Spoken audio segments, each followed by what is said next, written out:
je m'appelle Annie Elisabeth de la nationalité congolaise. Je vais parler de notre sujet d'exposé qui est intitulé Les caractéristiques de l'État moderne. Enfin, je donne le plan de notre exposé. On va introduire, on va développer et dans le développement, on parlera de deux sujets.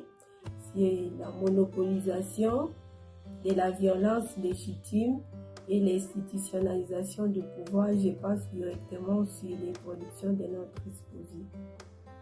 Évidemment, l'être humain vivait dans une atmosphère non structurée de loi, ce qui veut dire qu'il n'existait nullement quelqu'un qui imposait son autorité. Les sociétés premières étaient exposées en tout danger qui venait de l'extérieur.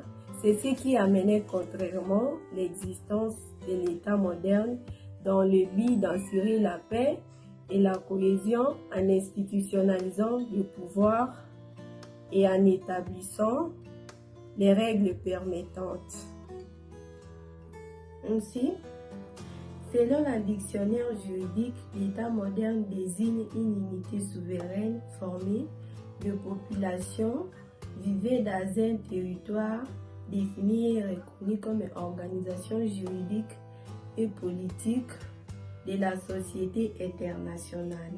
Dans ce sens, nous faisons allusion aux postes de police, aux tribunaux et à la séparation du pouvoir.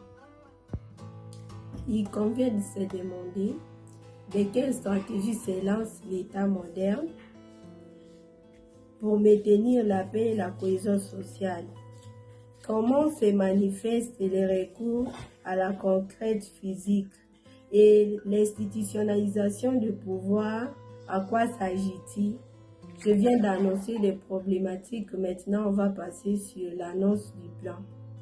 En s'appuyant sur ce que nous constaterons à éclaircir l'idée de la monopolisation de la violence légitime, enfin, nous allons débattre sur l'institutionnalisation du pouvoir.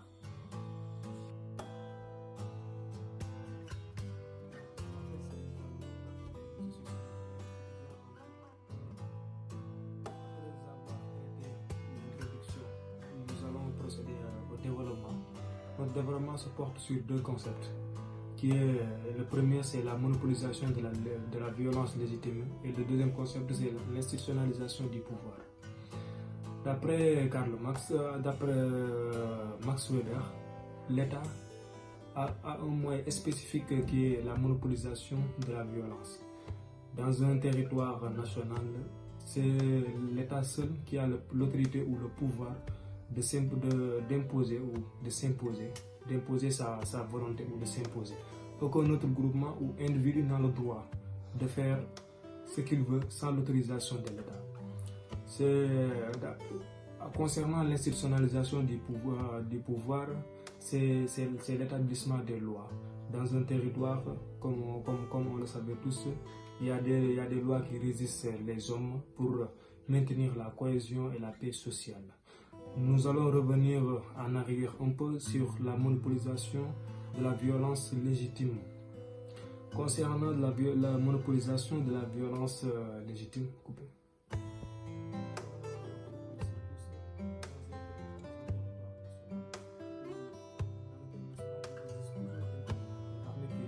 qui assure la sécurité extérieure de l'État et qui assure surtout la sécurité intérieure de l'État ou de la société, à savoir pour maintenir la cohésion et la paix sociale. Concernant l'institutionnalisation du pouvoir, nous assisterons à des séparations dans le gouvernement. On le sait tous, dans un gouvernement, il y a plusieurs postes, comme les ministères, l'Assemblée nationale qui regroupe les députés, et aussi dans un gouvernement ou dans une société, il y a toujours l'existence aussi de l'armée ou d'un état d'une législation. Dans un gouvernement ou dans un territoire national, il y a un législateur qui établit les lois dans le but de régir les hommes ou de maintenir la paix et la cohésion sociale. n'agirai pas au nom de démembrer des lois. Après avoir traité le développement, nous allons faire la conclusion.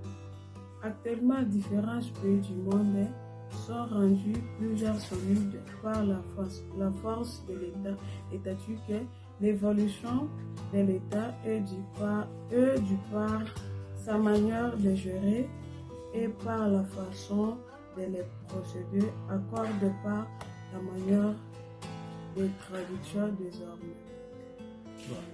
désormais. Mais l'État se trouve parce qu'il laissait trop loger par résumer la nation de la société sur un trait